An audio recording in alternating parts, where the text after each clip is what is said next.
अगर आप चाहते हैं कि मैं जब भी कोई वीडियो अपलोड करूं और आपको उसके बारे में पता चल जाए, तो इस चैनल के बेल आइकन पर क्लिक करिए ताकि आपको नोटिफिकेशंस मिलते रहें। द विचर सीजन 1 एपिसोड नंबर 8 यानी सीजन का आखिरी एपिसोड। फाइनली आखिरी एपिसोड तक आते आते सिरी, येनिफर और गेरल्ट की टाइमलाइन एक हो चुकी हैं। अगर इनकी टाइमलाइन में थोड़ा बहुत फर्क है भी तो वो सिर्फ कुछ घंटों का होगा, मगर एंड तक आते आते इनकी कहानी एक हो जाती है। तो शुरुआत होती है गेरल्ट से, जो सिंत्रा के महल में खड़ा है और सिरी के कमरे तक पहुंचता है। वो यहाँ पर उसका सामान देख रहा है और उसे याद आता है कि किस तरह से उसने सिरी को प्रोटेक्ट करने का वादा किया था। फिर वो अपने घोड़े रोज के साथ सिंत्रा के बाहर की तरफ जाने लगता है। यहाँ वो उसी कैंप के पास पहुंचता है जहाँ सीजन की स्टार्टिंग में सिरी भी कुछ देर के लिए रुकी थी। इस कैंप पर भी निल्फगार्ड ने हमला कर दिया था। फिलहाल हम देख सकते हैं कि यहाँ मौजूद सारे लोग मारे जा चुके हैं। यहाँ बस एक ही शख्स बचा है जो इन लाशों को दफनाने का काम कर रहा है। इस शख्स का नाम है युर्गा। गेरल्ट इसे कहता है कि अपने घर चला जाए, क्योंकि अगर वो यहाँ पर मौजूद रहा तो मॉन्स्टर्स उस पर अटैक कर सकते हैं। वो एक खास तरह के मॉन्स्टर की बात कर रहा है जो लाशों को खा जाते हैं। युर्गा घर जाने के लिए राजी नहीं है, उल्टा वो गेरल्ट की मदद मांगता है। गेरल्ट ऐसा कुछ भी करने के लिए राजी नहीं है और वो यहाँ से आगे बढ़ जाता है। थोड़ी देर में युर्गा पर वाकई कुछ मॉन्स्टर्स अटैक करते हैं। इन मॉन्स्टर्स के बारे में आपको बता देती हूँ कि ये किसी इंसान को जिंदा नहीं खाते, बल्कि लोगों को मारकर उन्हें कुछ देर के लिए छोड़ देते हैं। जब लाश खराब होने लगती है तब ये मॉन्स्टर्स उसे अपना आहार बनाते हैं। गेरल्ट का शायद मूड चेंज हो चुका है। वो युर्गा की मदद के लिए वापस आता है और देखता है कि वाकई उस पर अटैक किया जा रहा है। वो युर्गा को बचाने में कामयाब हो जाता है और फिर उसे कहता है यहाँ से चला जाए। युर्गा वैसे तो अभी भी जाने के लिए राजी नहीं है, मगर फिर गेरल्ट की बात मान लेता है और गेरल्ट खुद इस कैंप में रुक जाता है। थोड़ी ही देर में यहाँ पर और भी मॉन्स्टर्स पहुंच जाते हैं और गेरल्ट को निशाना बनाने लगते हैं। गेरल्ट इन सब का मुकाबला करने में, इन्हें भगाने में, इन्हें मारने में कामयाब तो हो जाता है, मगर इस बीच एक मॉन्स्टर उसे काट लेता है। ये मॉन्स्टर्स अगर किसी आम इंसान को काटते हैं तो वो फौरन मर जाता है, मगर क्योंकि गेरल्ट एक विचर है, उसकी पावर एक आम इंसान से ज्यादा है। मगर फिर भी इस जख्म को ट्रीट करना जरूरी है। गेरल्ट और लड़ाई के मूड में नहीं था। वो शायद सिरी को भी नहीं ढूंढने वाला था, बल्कि उसकी प्लानिंग थी कैरामोरन वापस जाने की। ये वही स्कूल है जहां से गेरल्ट ने विचर बनने की ट्रेनिंग ली है। हालांकि हमें पिछले एपिसोड्स में बताया गया था कि कैरामोरन के काफी सारे टीचर्स और स्टूडेंट्स को आम लोगों ने मार डाला था, मगर वो फिर भी कैरामोरन वापस जाना चाहता है। तो हम ये मान सकते हैं कि इतनी वायलेंस के बाद भी ये स्कूल अभी भी एग्जिस्ट करता है। खैर, गेरल्ट इस मॉन्स्टर के खुद को काटने की वजह से फिलहाल मरा तो नहीं है, मगर बेहोश हो जाता है। अगले सीन में हमें सिरी को दिखाया जाता है, जिसकी आंखें खुलती हैं और वो देखती है कि उसके आसपास बहुत सारे लोग मरे हुए हैं। ये वही लोग हैं जो सिरी को किडनैप करने आए थे। इस जगह पर जोला भी मौजूद है। वो सिरी से पूछती है कि यहाँ क्या हुआ। हालांकि सिरी ने पिछले एपिसोड में उसका घोड़ा चुराया, मगर फिर भी जोला उससे प्यार से बात कर रही है। किताबों के जरिए हमें पता चलता है कि जोला हमेशा से चाहती थी कि उसकी एक बेटी हो। शायद इसीलिए उसने इतनी आसानी से सिरी को माफ कर दिया। जिस जगह पर सिरी पर अटैक किया गया था उस जमीन पर निशान बन गया है। जो लोग उसे नुकसान पहुंचाना चाहते थे वो तो मारे गए ही हैं, मगर जिस घोड़े को वो चुरा कर भागी थी वो भी अब मर चुका है। पहुंचते हैं येनिफर के पास, जो टिसाया का साथ देने के लिए राजी है। उसके साथ साथ लगभग 60 और जादूगरनियां और जादूगर हैं जो निल्फगार्ड आर्मी को रोकना चाहती हैं। अब तक निल्फगार्ड सिंत्रा पर अटैक कर चुका है। क्वीन कलांथी मारी जा चुकी है, मगर निल्फगार्ड की आर्मी अभी भी आगे बढ़ रही है। वो धीरे धीरे पूरे कॉन्टिनेंट पर कब्जा करना चाहती है, मगर टिसाया ऐसा नहीं होने देना चाहती और ये सारे के सारे जादूगर जादूगरनियां इसमें उसकी मदद कर रहे हैं। विल्गेफोर्ड यहाँ मौजूद लोगों को बताता है कि अगर निल्फगार्ड आर्मी को आगे बढ़ना है तो उन्हें सॉर्डन हिल से होकर गुजरना पड़ेगा। तो ये लोग अगर सॉर्डन हिल पर ही निल्फगार्ड आर्मी को रोकने में कामयाब हो गए तो उनका पूरे कॉन्टिनेंट पर कब्जा करने का प्लान फेल हो जाएगा। यहाँ टिसाया बताती है कि उन्होंने कुछ और भी किंगडम्स को मदद के लिए मैसेज भेजा है, जिसमें टेमेरिया और कैडविन शामिल है। टेमेरिया रियासत को हमें पहले दिखाया जा चुका है। ये वही जगह है जिसे ट्रिस सर्व करती है। इस जगह के राजा हैं फोल्टेस्ट, जिन्हें हम पहले भी देख चुके हैं। खैर, जादूगरों की ये टीम सॉर्डन पहुंचती है और यहाँ मौजूद एक बहुत पुरानी सराय को अपना ठिकाना बनाती है। ये लोग जंग के लिए तैयारी कर रहे हैं। हम देखते हैं कि ये लोग बॉटल्स में कुछ ब्लू कलर का मिनरल भर रहे हैं। ये एक तरह के जादुई बॉम्ब हैं। धीरे धीरे रात हो रही है। निल्फगार्ड की आर्मी भी आगे बढ़ रही है। फ्रिंजुला ने पिछले एपिसोड में कहा था कि निल्फगार्ड पूरे कॉन्टिनेंट पर कब्जा नहीं करने वाली, मगर लगता नहीं कि वो सच कह रही थी। इसी कीप में येनिफर और ट्रिस की बातचीत होती है। येनिफर पूछती है कि क्या वाकई टेमेरिया के राजा मदद लेकर आएंगे। इस पर ट्रिस येनिफर को बताती है कि उसे पूरा यकीन है किंग फॉल्टेस्ट जरूर आएंगे, क्योंकि उसने किंग फॉल्टेस्ट की बेटी की जान बचाने में मदद की थी। वो यहाँ पर गेरल्ड ऑफ रिविया का भी नाम लेती है। येनिफर हैरान तो होती है मगर शो नहीं करती।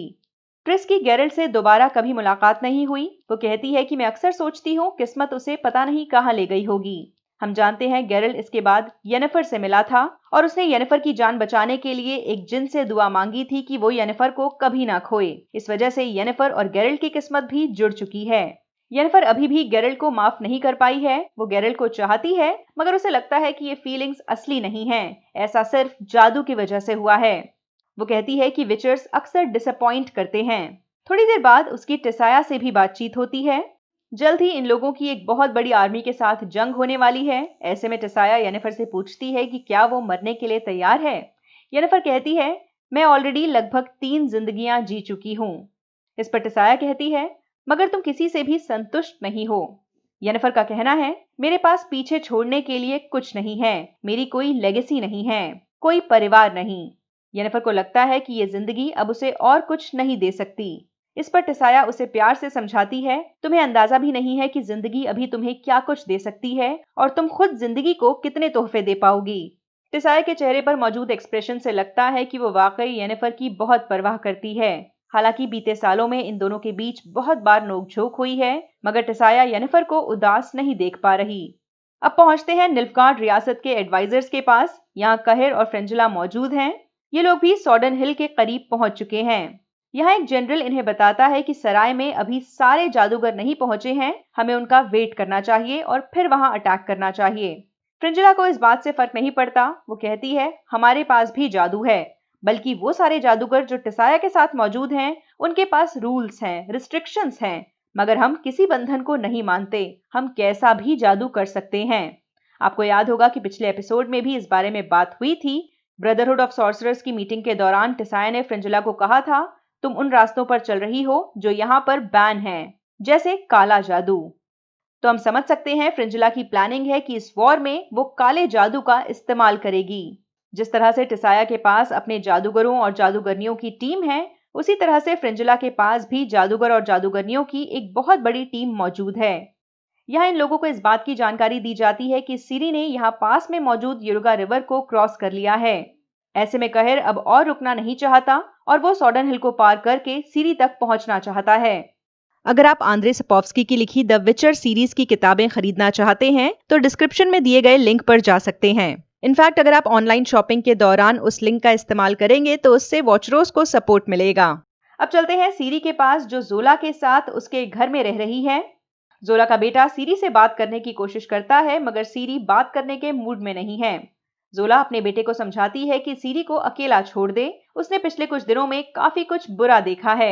हम नोटिस करेंगे कि जोला वाकई सीरी की परवाह करती है। तभी उन्हें आसमान में एक आग का गोला नजर आता है।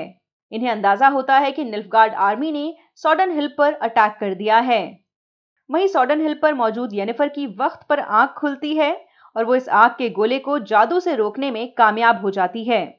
कहर इन लोगों को रात में सोने के दौरान ही खत्म कर देना चाहता था, मगर ये नहीं हो पाया। अब जंग शुरू हो चुकी है। हमें फ्रिंजुला को दिखाया जाता है, जो अपनी जादूगरनियों को इस आग के गोले को फेंकने के लिए कह रही है। पता चलता है जब भी कोई जादूगरनी इतने बड़े आग के गोले को बनाती है और उसे फेंकती है तो साथ ही वो बूढ़ी हो जाती है। आपको याद होगा कि एपिसोड 2 में टिसाया ने अपनी स्टूडेंट्स को समझाया था, कोई भी चीज मुफ्त में नहीं मिलती, अगर कुछ पाना है तो कुछ खोना पड़ेगा। फ्रिंजुला एक तरह से अपनी जादूगरनियों की उम्र उनसे छीन रही है ताकि टिसाया और उसकी टीम को खत्म कर सके। वहीं फ्रिंजुला के हाथ में जादू से 2 अलग अलग ऑब्जेक्ट आ जाते हैं, एक छोटा सा सिल्वर बॉक्स और एक छोटा सा बैग। वो बॉक्स को यहाँ मौजूद एक जादूगर के हाथ में देकर कुछ इंस्ट्रक्शंस भी देती है और खुद छोटे से बैग को अपनी पॉकेट में रख लेती है। इस बॉक्स और बैग में क्या है, हमें आगे कहानी में पता चलेगा। वापस पहुंचते हैं येनिफर के पास, जहां लगभग सुबह हो चुकी है। इनके पास जितने भी जादूगर थे अब उसमें से सिर्फ कुछ ही बचे हैं, क्योंकि बाकी रात के हमले के बाद इनकी टीम को छोड़कर भाग चुके हैं।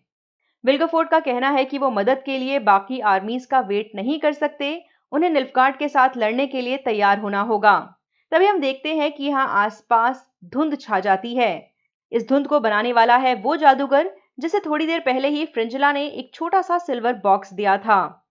टिसाया यहाँ मौजूद अपनी टीम के बाकी जादूगरों और जादूगरनियों को इंस्ट्रक्शंस देने लगती है, उन्हें अपनी अपनी पोजीशन पर जाने के लिए कहती है और येनिफर को बताती है कि तुम्हें ऊपर टावर पर जाना है। वो येनिफर से ये भी कहती है कि उसे अपनी पावर को, अपनी केओस को कंट्रोल में करके रखना है और सिर्फ आखिरी मोमेंट पर ही अपनी पावर को रिलीज करना है। वो येनिफर की पावर्स, उसके केओस को सही वक्त पर इस्तेमाल करना चाहती है। अब हमें गेरल्ट को दिखाया जाता है जो एक तांगे पर कहीं जा रहा है। उसकी हालत ठीक नहीं लग रही। हमें पता चलता है कि उसे लेकर जाने वाला शख्स युर्गा है। वो नोटिस करता है कि यहाँ आसपास काफी धुंध हो गई है और युर्गा को लग रहा है कि ये धुंध नेचुरल नहीं है। ऑफ कोर्स इस धुंध को निल्फगार्ड आर्मी की मदद के लिए जादू से बनाया गया है। इस बात से हमें इतना तो पता चलता है कि हमारे तीनों मेन कैरेक्टर्स यानी येनिफर, गेरल्ट और सीरी आसपास ही हैं। गेरल्ट इस बीच सपने देख रहा है और हेलुसिनेट कर रहा है। उसे अपने पास्ट के विजन्स दिखाई दे रहे हैं। वो अपनी माँ वेसेना को देखता है जो बचपन में उसे अच्छी सीख देती थी। वो उसे कहती है हमें जियो और जीने दो की फिलॉसफी को मानना चाहिए। साथ ही गेरल्ट को एक छोटा सा गोल्डन ड्रैगन भी दिखता है जिसे पिछले एपिसोड में दिखाया गया था। इसका नाम था बॉर्च। वो पिछले एपिसोड में ही कही गई येनिफर की एक बात को दोहराता है कि यह सब कुछ जादू है, सच्चाई नहीं। तभी गेरल्ट की आंखें खुलती हैं। उसके पास एक पोशन मौजूद होता है। वो इसमें से थोड़ा सा पीता है और बाकी अपने जख्म पर उड़ेल देता है। गेरल्ट युर्गा को उसे किसी हीलर के पास लेकर जाने के लिए कहता है, मगर युर्गा बताता है कि फिलहाल ये इम्पॉसिबल है क्योंकि वो जगह यहाँ से काफी दूर है। इससे पहले कि गेरल्ट कुछ और बोल पाए, वो नींद में चला जाता है और उसे फिर से विजन्स दिखने लगते हैं। इन विजन्स के जरिए हमें गेरल्ट के बचपन के बारे में पता चलता है। वो अपनी माँ के साथ कहीं जा रहा होता है और हमें पता चलता है कि उसकी माँ जादूगरनी थी। अब ये बात थोड़ी हैरान करने वाली है क्योंकि जादूगरनियां बच्चे पैदा नहीं कर सकती। शायद इस बात में पूरा सच नहीं है। हो सकता है ज्यादातर जादूगरनियों के साथ ये कंडीशन होती हो, मतलब इनफर्टिलिटी की कंडीशन, मगर कुछ जादूगरनियां ऐसी हैं जो रिप्रोड्यूस कर सकती हैं। हो सकता है येनिफर को इसीलिए उम्मीद हो कि वो बच्चा पैदा कर सकती है। बचपन के इस विजन के जरिए हमें पता चलता है कि एक बार गेरल्ट की माँ ने उसे कहीं पानी लाने के लिए कहा था और फिर वो उसे सड़क पर ही अकेला छोड़कर चली गई थी। छोटे गेरल्ट को इसके बाद ही वेसेमर नाम का एक शख्स मिलता है जो आगे चलकर उसे विचर बनने की ट्रेनिंग देता है। हमें यह नहीं पता चलता कि गेरल्ट की माँ ने उसे बीच रास्ते में क्यों छोड़ दिया था। आप अंदाजा लगा सकते हैं, हो सकता है वो एक जादूगरनी थी और बच्चा नहीं चाहती थी। उसे शायद नहीं पता होगा कि वो बच्चे पैदा कर सकती है और गेरल्ट के उसकी लाइफ में आने के बाद शायद वो इस बात से खुश नहीं थी। पता नहीं, हम सिर्फ अज्यूम कर सकते हैं। अब गेरल्ट एक कमरे के अंदर मौजूद है। कोई उसके जख्मों को ठीक करने की कोशिश कर रहा है। जब वो आंखें खोलता है तो उसे रेनफ्री नजर आती है जो बाद में येनिफर में तब्दील हो जाती है। इतना तो क्लियर है कि गेरल्ट अभी भी हेलुसिनेट कर रहा है। थोड़ी देर में हमें पता चलता है कि ये औरत और कोई नहीं, खुद गेरल्ट की माँ वेसेना है। वो कहती है मैं हमेशा से एक अच्छी हीलर थी। फिर वो ये भी कहती है जो लोग किस्मत से एक दूसरे से बंधे होते हैं वो मिल ही जाते हैं। गेरल्ट अपनी माँ से गुस्सा होता है। वो उससे पूछता है कि तुमने मुझे बचपन में क्यों छोड़ दिया। गेरल्ट को लग रहा है कि शायद उसकी माँ को उसकी कभी परवाह नहीं थी, क्योंकि जो बच्चे भी विचर बनने की ट्रेनिंग में जाते हैं उसमें से ज्यादातर मारे जाते हैं। वेसेना कहती है कि मेरे जवाबों से कोई फर्क नहीं पड़ेगा, बल्कि सच हम दोनों को ही और ज्यादा दुख पहुंचाएगा। फिर वो ये भी कहती है कि तुम्हें उसे ढूंढना होगा। वो यहाँ सीरी की बात कर रही है। गेरल्ट फिर से बेहोश होने लगता है और वेसेना कहती है ये सिर्फ एक सपना है। अब पता नहीं इन्होंने शो में ऐसा क्यों दिखाया कि ये पूरा सीन एक सपना था, मगर किताबों में गेरल्ट इस सिचुएशन में वाकई अपनी माँ वेसेना से मिलता है। खैर गेरल्ट की जब आंखें खुलती हैं तो उसका जख्म भर चुका है। युर्गा उसे बताता है कि जब वो सो रहा था तो कई अलग अलग औरतों का नाम ले रहा था। फिर युर्गा उसे ये भी कहता है कि तुमने मेरी जान बचाई और मैं बदले में तुम्हें कुछ देना चाहता हूँ। गेरल्ट किसी भी तोहफे को लेने से इनकार कर देता है, मगर युर्गा कहता है मैं लॉ ऑफ सरप्राइज के जरिए तुम्हारा एहसान चुकाना चाहूंगा। इस पर गेरल्ट का कहना है नहीं, बस एक ड्रिंक ही काफी होगा। और ये युर्गा के घर की तरफ बढ़ने लगते हैं। वापस पहुंचते हैं येनिफर के पास जो ऊपर टावर पर खड़ी है। निल्फगार्ड के सोल्जर्स अब करीब आ रहे हैं और उसे दिखने लगे हैं। वो टिसाया को इस बारे में बताती है, जो ट्रिस को अपना काम करने के लिए कहती है। ट्रिस जमीन को छूती है और जहां पर निल्फगार्ड के सोल्जर्स होते हैं वहां पर कुछ पौधे उगने लगते हैं। ये पौधे फटते हैं जिनमें से जहरीली गैस निकलती है और यहाँ मौजूद सोल्जर्स मारे जाते हैं। वहीं दूसरी डायरेक्शन में भी येनिफर कुछ सोल्जर्स को देखती है और अपनी टीम के लोगों को इस बारे में बताती है। अब हमें सबरीना को दिखाया जाता है, जो उन बॉटल्स का इस्तेमाल करने वाली है जिसके अंदर ब्लू मिनरल्स भरे हैं। जैसे कि मैंने आपको बताया था, ये जादुई बॉम्ब्स हैं। इन बॉटल्स को धनुष के जरिए निल्फगार्डियन ट्रूप्स पर फेंका जाता है और ये ब्लास्ट हो जाते हैं। येनिफर और बाकी जादूगर आपस में टेलीपैथी के जरिए बातचीत कर सकते हैं। एक दूसरी पोजीशन पर मौजूद विल्गेफोर्ड को येनिफर इंस्ट्रक्शन देती है कि अब मौका आ चुका है और वो निल्फगार्ड के सोल्जर्स के पास टेलीपोर्ट करता है।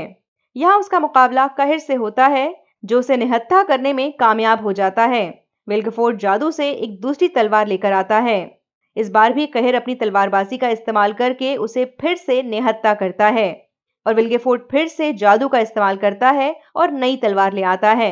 येनिफर इस बात को नोटिस करती है और टेलीपैथी के जरिए ही विल्गेफोर्ड को बताती है कि वो बार बार ऐसा ना करे। वो जितना ज्यादा जादू का इस्तेमाल करेगा उतना ज्यादा उसकी पावर्स कम होंगी। मगर वो येनिफर की बातों को इग्नोर करता है और बार बार अपने जादू का इस्तेमाल करता रहता है। अल्टीमेटली वो मौका आता है जब वो दोबारा से कोई तलवार नहीं लेकर आ पाता। ऐसे में कहर उस पर हावी हो जाता है और उसे एक हिल पर से नीचे धक्का दे देता है। विल्गेफोर्ड नीचे गिर चुका है और शायद बेहोश है। वहीं फ्रिंजिला को दिखाया जाता है, जो अपनी बाकी जादूगरों की टीम के साथ मौजूद है। फ्रिंजिला यहीं पर एक पोर्टल बनाती है और अपने लोगों को उसके अंदर शूट करने के लिए कहती है। यहाँ से जितने भी तीर पोर्टल में चल रहे हैं वो डायरेक्टली येनिफर और टिसाया के ठिकाने पर जा रहे हैं, जिससे उनकी टीम के कई सारे लोग मारे जाते हैं। फिर हमें उस जादूगर को भी दिखाया जाता है जिसके पास फ्रिंजिला का दिया हुआ बॉक्स था। वो भी कीप के अंदर पहुंच चुका है और खुद डस्ट बन जाता है, मगर ये बॉक्स भी फ्रिंजिला के दुश्मनों के ठिकाने पर पहुंच चुका है।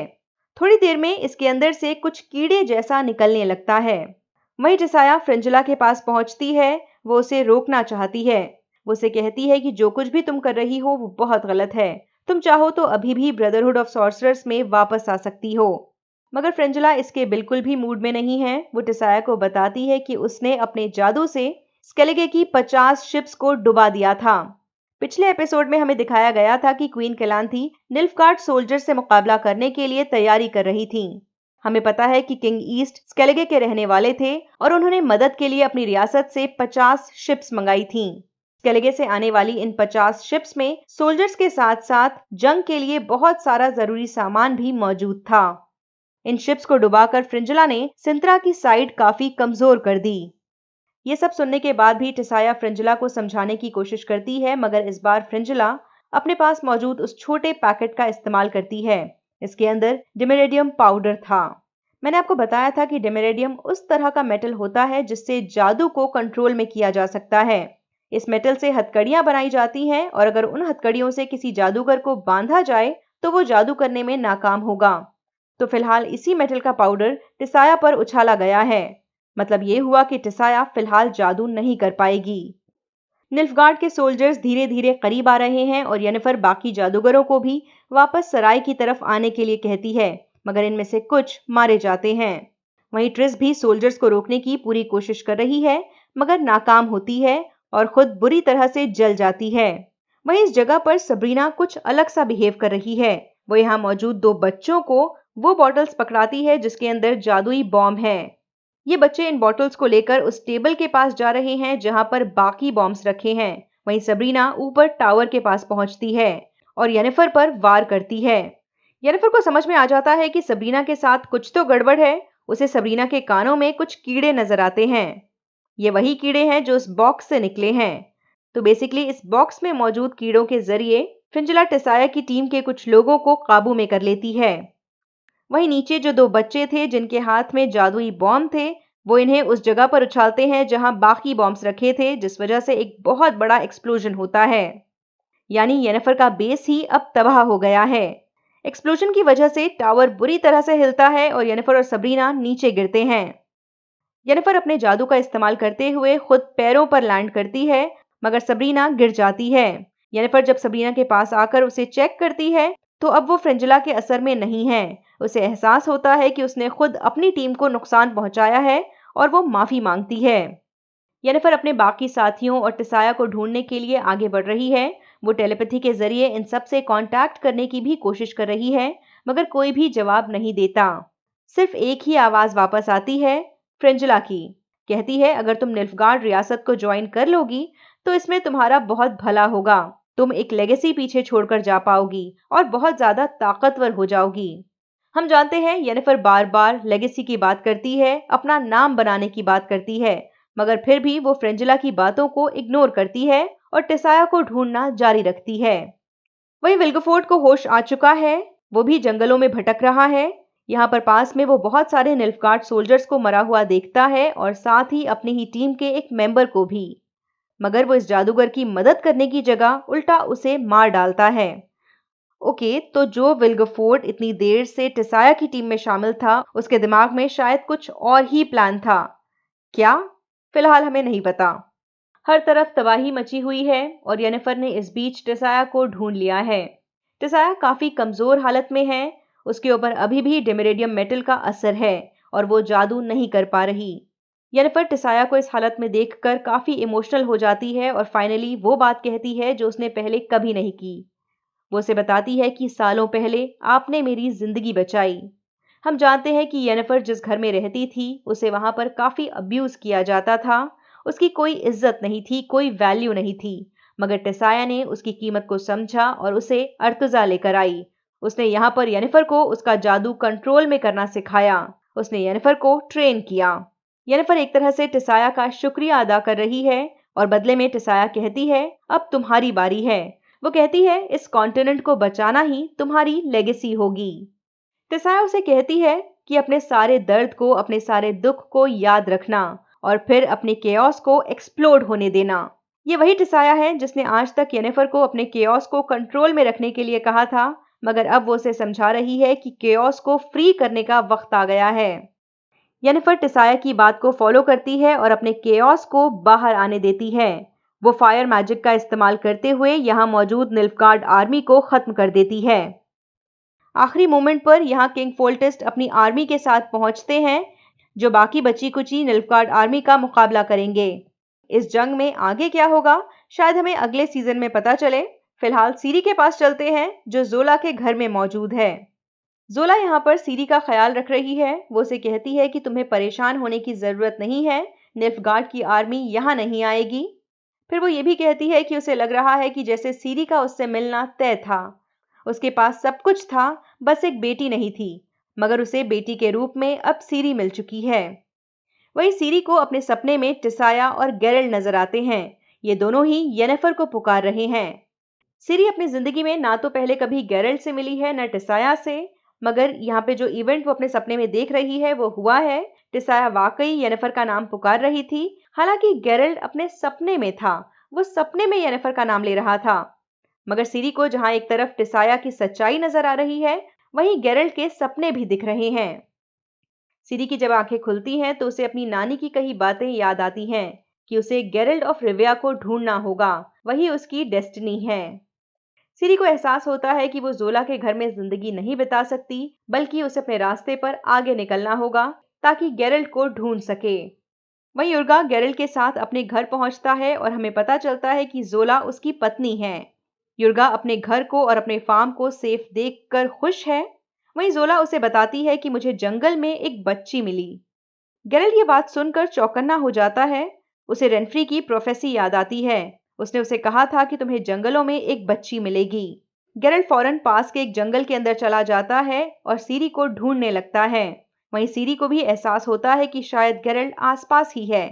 थोड़ी ही देर में ये दोनों एक दूसरे के आमने सामने आ जाते हैं और गले लग जाते हैं। इन दोनों के चेहरे पर आए एक्सप्रेशंस को देखकर लग रहा है जैसे एक दूसरे को पहले से जानते हैं, जबकि हमें पता है ये पहली बार मिल रहे हैं। गेरल्ट यहाँ पर वही बात दोहराता है जो उसने सपने में अपनी माँ के मुंह से सुनी थी, जो लोग किस्मत से बंधे होते हैं वो आखिरकार मिल ही जाते हैं। वहीं सीरी गेरल्ट से जो पहली बात कहती है वो ये है, येनिफर कौन है, और खत्म हो जाता है ये सीजन। अब यहाँ पर आपको एक इंटरेस्टिंग बात बता देती हूँ। आपको याद होगा कि थोड़ी ही देर पहले योर्गा ने गेरल्ट को कहा था कि मैं तुम्हें लॉ ऑफ सरप्राइज देना चाहता हूँ और उसके जरिए तुम्हारा एहसान चुकाना चाहता हूँ, मगर गेरल्ट ने कहा था मुझे सिर्फ एक ड्रिंक चाहिए। मगर किताबों में ऐसा नहीं होता। किताबों में गेरल्ट योर्गा के लॉ ऑफ सरप्राइज को लेने के लिए मान जाता है और फाइनली योर्गा जब गेरल्ट को लेकर अपने घर पहुंचता है तब उसे पता चलता है कि उसकी पत्नी जोला को एक बच्ची जंगल में मिली है। यानी योर्गा के घर में एक बच्ची है, यानी सीरी है, जिसके बारे में उसे नहीं पता। तो लॉ ऑफ सरप्राइज के जरिए एक बार फिर से सीरी गेरल्ट की हुई, मगर शो में उन्होंने इस कहानी को थोड़ा सा चेंज कर दिया। उससे कोई ज्यादा फर्क तो नहीं पड़ता, मगर हाँ, हम ये देख सकते हैं कि लॉ ऑफ सरप्राइज भी बार बार सीरी और गेरल्ट को एक दूसरे से जोड़ रहा है। बाकी अगर आपके दिमाग में कोई सवाल हो या फिर मुझसे कोई बात छूट गई हो तो प्लीज कमेंट्स के जरिए जरूर बताएं। इस वीडियो को लाइक करना मत भूलिएगा। बाय। वॉचरोज को सपोर्ट करने के लिए आप डिस्क्रिप्शन में दिए गए लिंक को यूज करें। आप जब भी ऑनलाइन शॉपिंग करें मेरे दिए गए लिंक के जरिए शॉपिंग साइट पर जाएं। आपको ज्यादा कुछ नहीं करना, बस Amazon की वेबसाइट या ऐप को डायरेक्टली ना खोलें, मेरे दिए गए लिंक के जरिए ओपन करें। इस लिंक के थ्रू आप जब भी शॉपिंग करेंगे तो उससे मुझे कमीशन मिलेगा। आपके सपोर्ट से मैं अपने चैनल के लिए फुल टाइम काम कर सकूंगी और दूसरा काम नहीं करना पड़ेगा, जिसका मतलब यह हुआ ज्यादा वीडियोस। एक मिनट, अभी कहाँ जा रहे हैं? अब इस वीडियो को लाइक करना है, अपने दोस्तों के साथ शेयर करना है और अपने विचार शेयर करते रहना है। और हाँ, सबसे इंपॉर्टेंट बात, ख्याल रखिए, घर पर रहिए, ज्यादा बाहर निकलने की जरूरत नहीं है। एक्चुअली बिल्कुल भी बाहर निकलने की जरूरत नहीं है।